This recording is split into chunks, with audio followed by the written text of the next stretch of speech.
Welcome everyone to the Breast Hustle Podcast, where we talk all things women, women in business, leadership, and women's health. Hosted by Rachel Whittaker, owner and amazing inventor of the one-handed bra, Bra Easy. A podcast where she shares her journey on building a lingerie brand with a difference.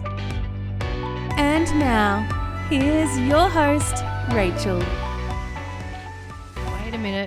Wait a minute. I just broke my website. Much like all entrepreneurs at different stages, we break things. Sometimes intentional, sometimes not so intentional. And this time it wasn't intentional. Let me take you back when this happened. Yesterday was Saturday, so I spent the entire day redesigning my website. So at that point, I said, I just worked on my website. When I checked it again on my mobile phone the next day, it was broken. And it didn't even have a menu on it for people to go and have a look at any of the products. You had to use all the buttons on the front page to be able to navigate around the site. What a dilemma. Like, who can use a website like that? So what did I have to do? I had to spend the night remaking my website. And it's all functioning now. But these are the sorts of dilemmas that, you know, as a startup, you're the only person who's working on your business, and you have to make all the decisions and you have to implement everything. So if you don't check, then it could go a little bit pear-shaped. So I'm just putting it out there that when you do make changes to your website, make sure you check the mobile view and the desktop view live, because even though the software might say that it's working fine, it wasn't so much. But what I did discover is a new theme that I could use, and my speed on my site went from 51 on desktop to 90. And my speed on my mobile went from 19 to 31. So I have had a massive saving, and I optimized the hell out of all my images. So you have to be really on top of this stuff all the time and double checking, because things break. Not to mention, I forgot to put all the links into all the socials. So if somebody wanted to follow us on Facebook or Instagram, they couldn't actually go there from my website. So really stupid mistakes. But this is the stuff that happens that you need to be aware of. I get so fixated on something and I need to make it better. And I did that, I thought, but no, I actually broke my website.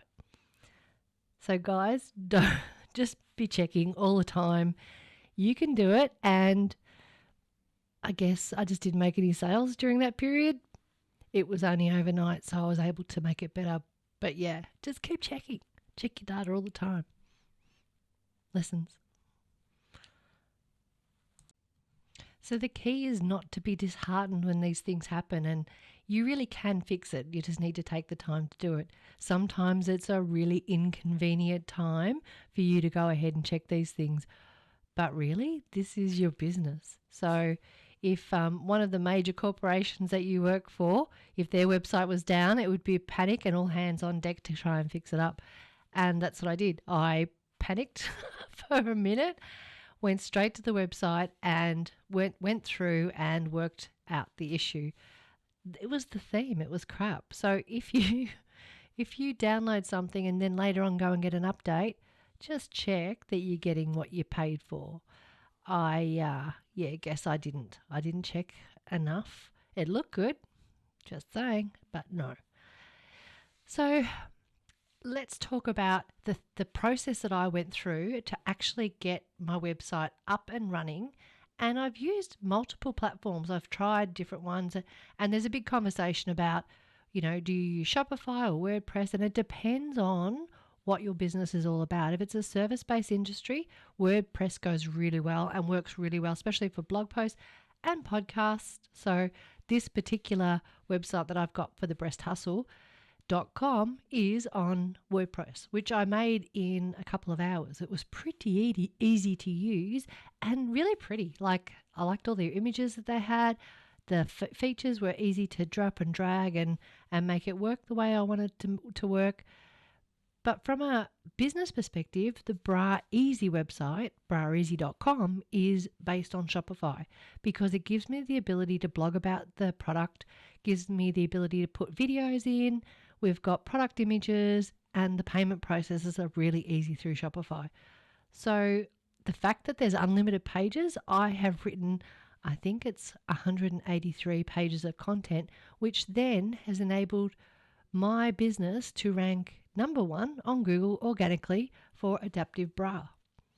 So the next challenge is get some more keywords and rank organically number 1 for those as well. If I have to write another 183 pages of content, I can do that. That's pretty easy. So if you want to nail your SEO, don't listen to anyone else, just write content. Pick a website that you can have unlimited pages of content, and then you can drive people to different landing pages that you build. It makes it really, really simple when you've got the right system. I tried it through a number of other organizations like GoDaddy, and I think Melbourne IT had a site builder that I tried out for a while.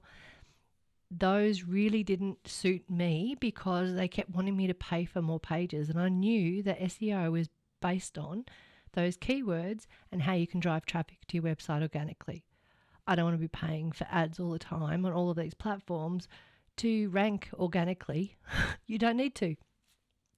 So be thoughtful about the content that you're putting in. Make it interesting for people to read. I've written content about how to extend the life of your bra, how to get more use out of it, how to care for your bra, and when you need to actually buy a new one.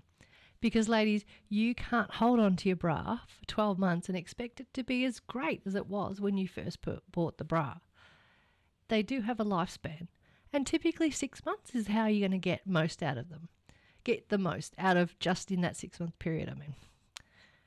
And 6 months is probably typically the length of time that you get the best wear out of the bra. You've worn the bra in, it's really comfortable, and it feels like it's part of your skin at that point.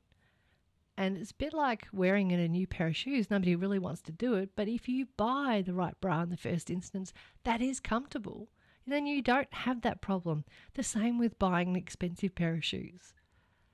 So things to consider: write your content, make it interesting, make it personable, put heaps of keywords in there that are relevant to your business so that when somebody is searching and finds your content, it's actually relevant for them to read it.